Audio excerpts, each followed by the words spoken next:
Hey you guys, this is our promo before our main show. I wanted to make you aware that we have an amazing YouTube channel which features some of the great behind the scenes footage from our main podcast, as well as some amazing other new content as well that we've got coming up as well with some of our speakers, some of our amazing, I suppose, influencers and also sports personalities and Olympic athletes from around the world. It's great because you can sit down with a pen and paper. If you're extremely busy, you can make some golden nuggets just from a video. And you know what? It's great to connect with someone and see someone face to face by watching the YouTube channel. So listen, guys, go to youtube.com/Adam Strong. Make sure you subscribe to that YouTube. In fact, do me a favor, pause this audio right now, go straight to the YouTube. Make sure you subscribe to us and we'll see you there. Take care. Bye. This is the Game Changers Experience. Deep dive conversations with leading business disruptors, Olympic athletes, celebrities, entrepreneurs, and influencers from around the world. This show will teach you insights about the winning principles in mindset, productivity, marketing, branding, entrepreneurship, business strategy, and more. Hosted by Productivity Authority, business strategist, former elite athlete, author, and public speaker, Adam Strong.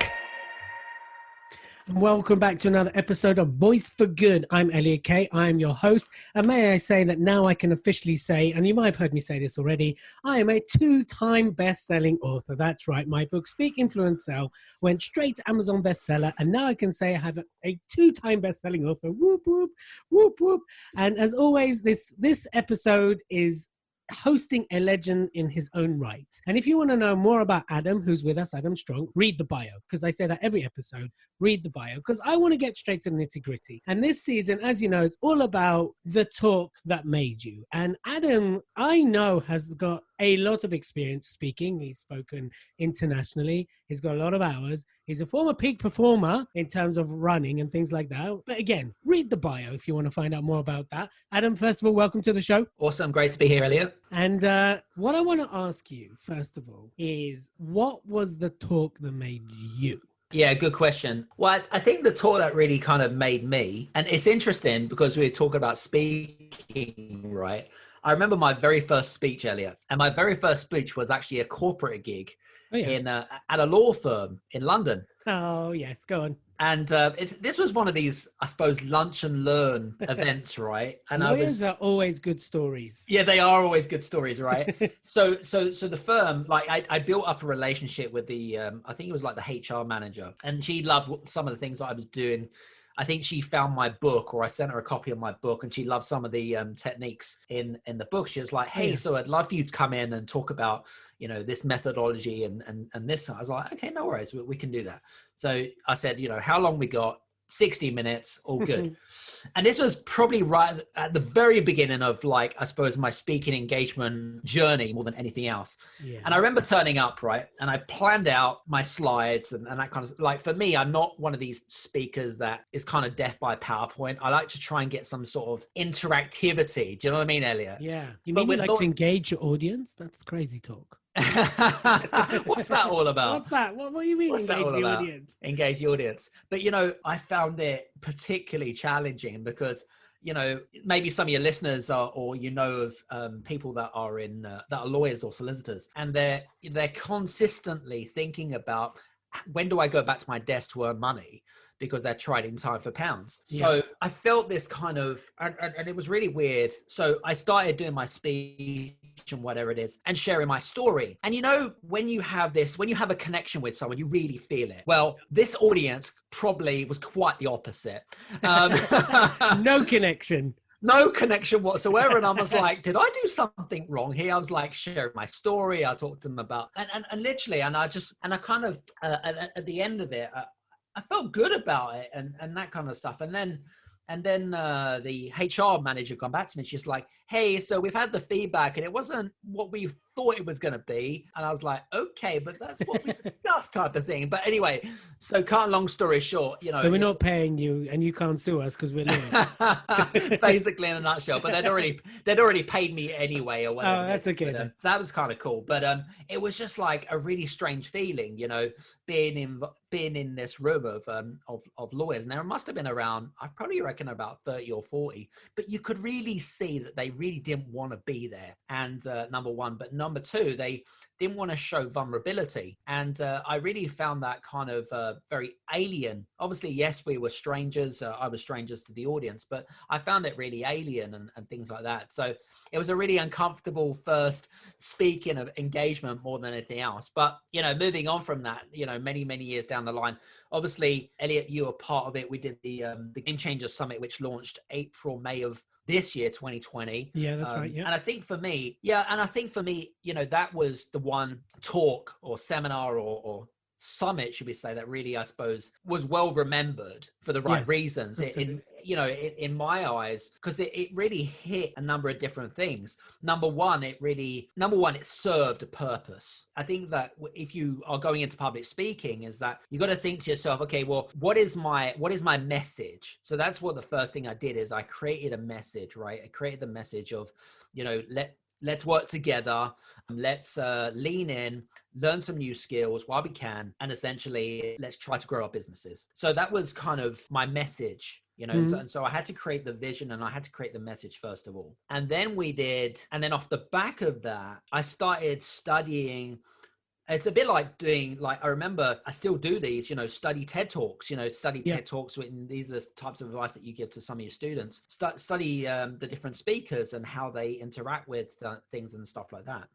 And with summits, digital summits in particular, there were some summits, I would say the majority of the summits that I actually came across were not very well executed. Mm-hmm.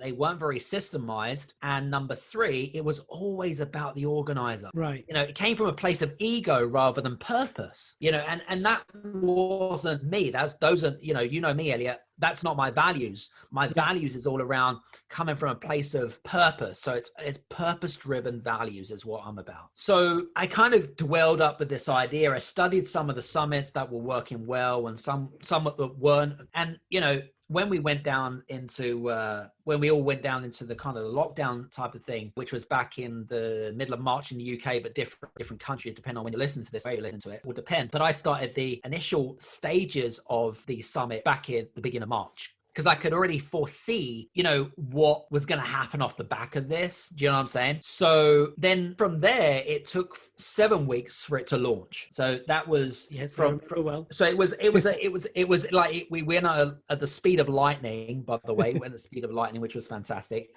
Collaborated with some big influencers, as you know, with Jack Canfield, Dr. John DeMartini, Sharon Lechter, all of the big influencers collaborated with those guys, and they all come from a place of value. And that's what I love about them. I think for me it wasn't just a combination of one particular, I suppose, speech or seminar. This was value to a whole new level. Yeah. Number one, it got me uncomfortable because I've never done a virtual summit ever in my entire life, by the way. It was the very first time I had planned it out and whatever it is. And the amount of sheer hard work that went into that summit was just insane. I had 6 full-time staff on that. And the beauty about it is that, it was 30 days. In fact, maybe 31 or 32 is just continuous content with some of the world's leading industry authorities. So I think for me, of course, I was on there. So yeah, and you were on there, of course, and you were one of the highlights, of course. Of course, and Jack Canfield. Yeah, don't worry about any of those guys. Elliot, it was all about Elliot. Always about me. I know. But for me, I really really enjoyed that, and I think off the back of that, there were things that really opened up for me. And I think if it wasn't for the summit, I think if it wasn't for the speeches and the value that we came from and the message, I don't think it would. I'm a strong believer that I don't think that those opportunities would have come about as much as they are right now. I don't think that the impact of the summit would have been as successful if we'd have been in, because most of us were in kind of a lockdown phase. that's the reason why I think that, because a lot of people working from home, I think that had also an advantage as well. But more, and I think that the other thing as well, especially from my perspective, is that it brought this brand awareness. And off the back of that, Elliot, we've got, the Game Changer Summit, and then it came off the Game Changers Experience. We've created that theme of Game Changers, right? So, and people love that name, by the way. I get so many great comments from some of our influencers, and they're like, hey, I love your concept of Game Changers, right? I just love the name. So, brand awareness, it created this massive brand awareness. It kind of put us on the roadmap in the entrepreneurial world more than anything else. Yep. But then I've just kind of lost count how many podcast interviews that I've done. I've lost count how many opportunities and collaborations that people have offered out to. So, I'm a big believer that the more that you serve the universe as such, the more that you will get back in return. Because I think that, and I kind of mentioned this actually on I think it was a podcast in fact, it was a podcast that I did on my own podcast actually, where I said, the more that you serve humanity, the more that you will get back in return. I can tell you've interviewed John DeMartini, because that's a very John DeMartini thing to say. But absolutely, and it's very true. Like, the more you're of service, the more it comes back at you. I think the challenge with that kind of statement for a lot of people listening, they end up with the when's it going to come back? I'm always giving. And I think that's part of the challenge is remaining consistent and remaining truthful and pursuing a path without a timeline or a deadline that by this point I should be here. And I think that's something to remember about a lot of the listeners is true, because I think I found myself at various points in my life going, well, for how long more? Like, come on, I'm a good guy. I've done this. I've helped this. I've helped thousands of entrepreneurs. When's it going to come? But I think that's part of the moment you go, actually, that's the moment to go, you just keep doing. But I think that there's a couple of things that I'll challenge you on that actually. And number one is, and I mentioned this actually last week, was if you have expectations, you'll become disappointed. Absolutely, I agree. So that's the first thing. So, and I think that's really, really important, because otherwise you start to also create a pressure on yourself, and you start to put pressure on yourself, and then it becomes stressful, and then you come from a place of ego rather than a place of service, and then the connection between you and the person that you're speaking to, or a potential client or whatever it is, they're going to feel that disconnection, and it's really strange, Elliot, because it's all about understanding someone's energy levels. I always go with my gut instinct. If it feels good, then I go with the flow, because most people think with their head or they think with their heart, but you need to think with your gut instinct. And so when someone has that gut instinct and it doesn't feel right, they won't go with it. It's as simple as that. And then you start to, again, question your integrity. Am I a good person? And I've been down that road, Elliot. I know exactly where you're coming from. I don't know an entrepreneur that isn't. Doesn't. That's emotion for you. We're only human beings. So I think that from my perspective, that's where it needs to kind of stay with, really. So not to have expectations. That's the first thing. And the second thing that I was going to say to you actually was, I lost it now. Damn it. We'll come back to it. We'll come back to it. So, so you've kind of you've given us is two different contrasts, like your first speaking gig, awful, on the face, kind of like, swallow me up almost, without realizing about swallowing up. And that is a really horrible feeling when you come off this and you look up and there's zero connection and zero interest. And you've got to keep going, right? That's the other thing, of course. Like, you can't go, do you know what, guys, go back to your office. Sod you lot. I'm paid. Sod you, go back to. And then what you're talking about now is in contrast, really why we've dedicated a season to this.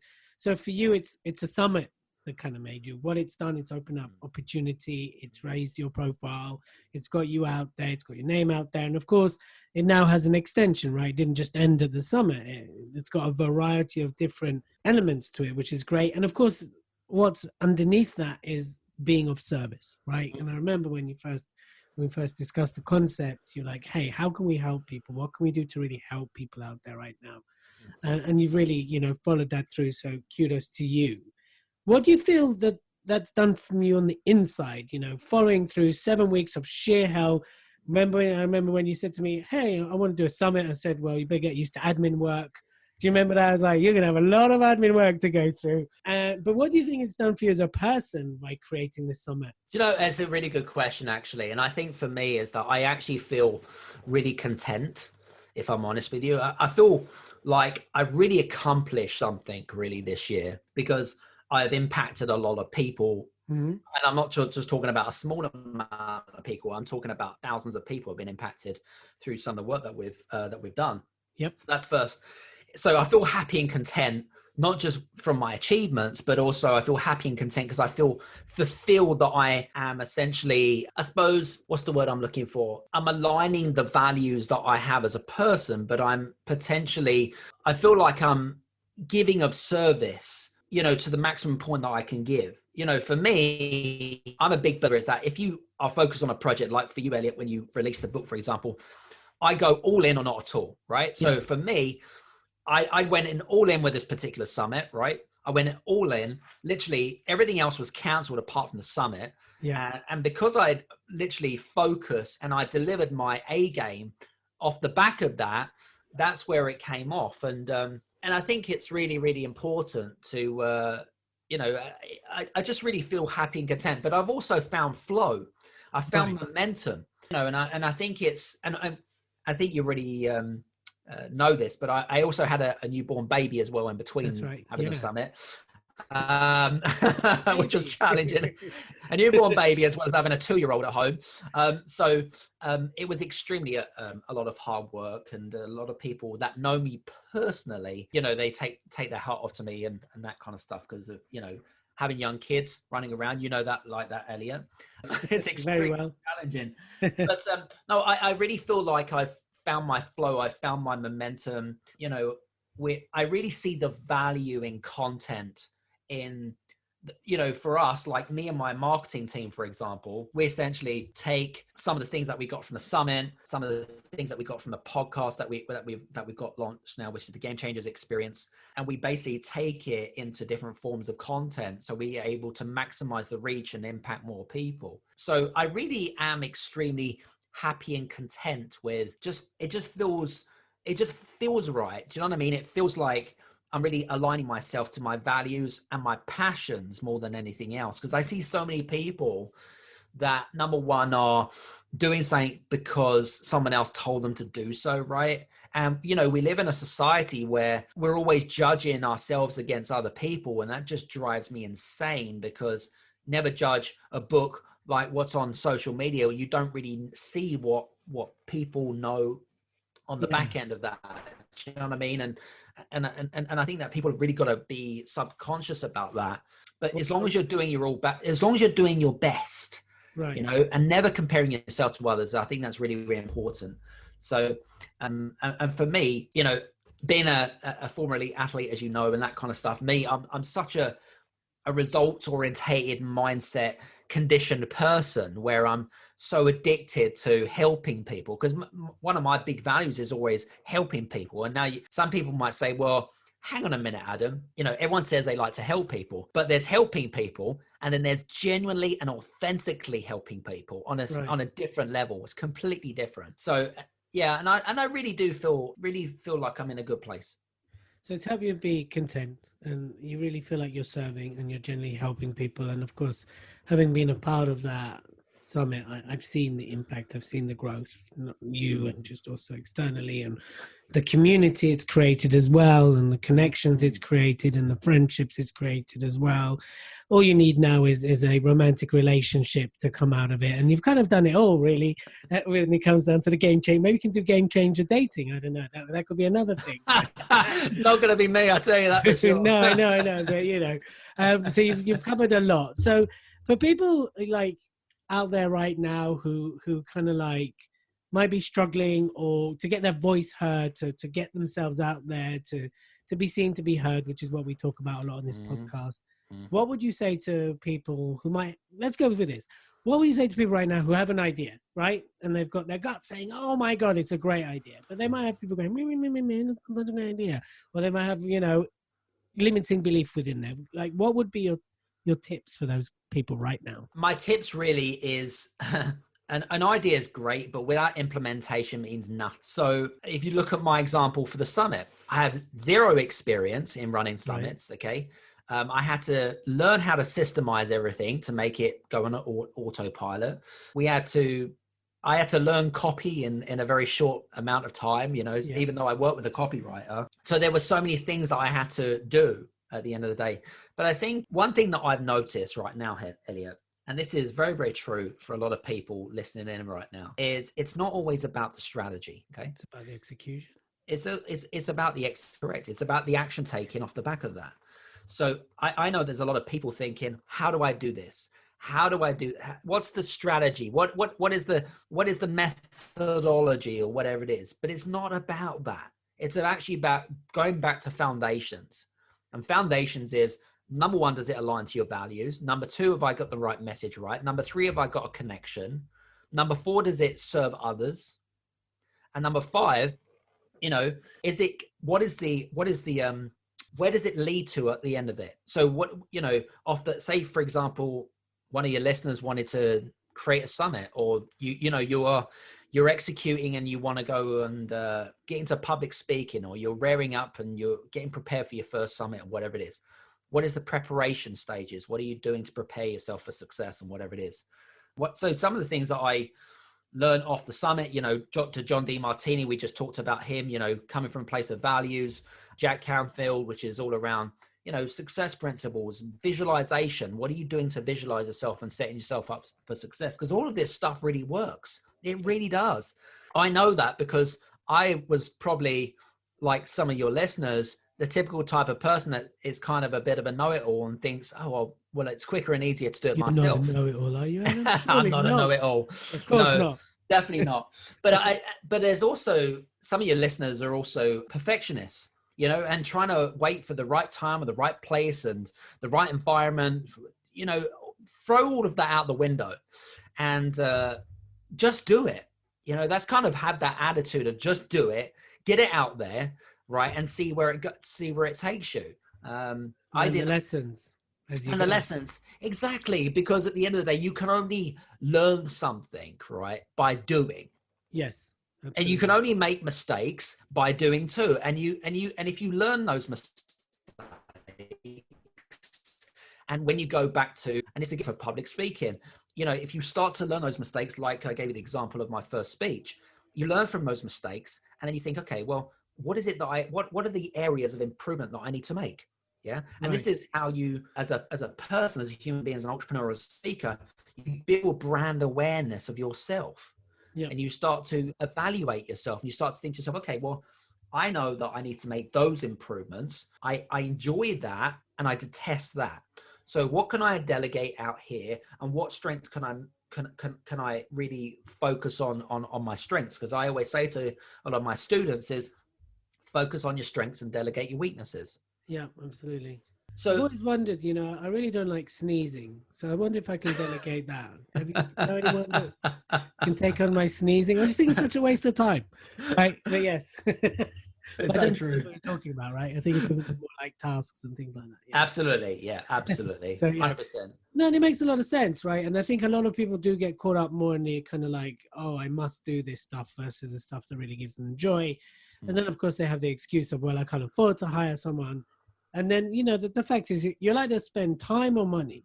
And if you're spending the money in the right way, then you're going to get the time back to make more money. But if you're spending the time, then you can't get that back. It's interesting. It's interesting you mentioned the word excuses, because I think I've probably used so many excuses in the world. And that's the thing, is that I could say I've got no time, I've got no money, I can't afford to do this. But actually, in reality, if it was that important to you, number one, number two is that nothing is impossible unless you can work it out. Right. Now, I could use the excuse of, well, I don't know systems, I don't know this, and I don't know that, and whatever it is, and then I can't do it. Right.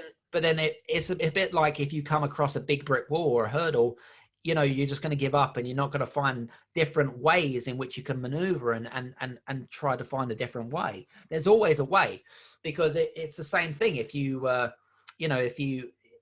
anyone that's got children, for example, and they need to have had a heart operation, and the surgeon turn around and say, well, it's going to cost you £1 million, right? You're going to turn around to the surgeon and say, oh, by the way, I can't afford it.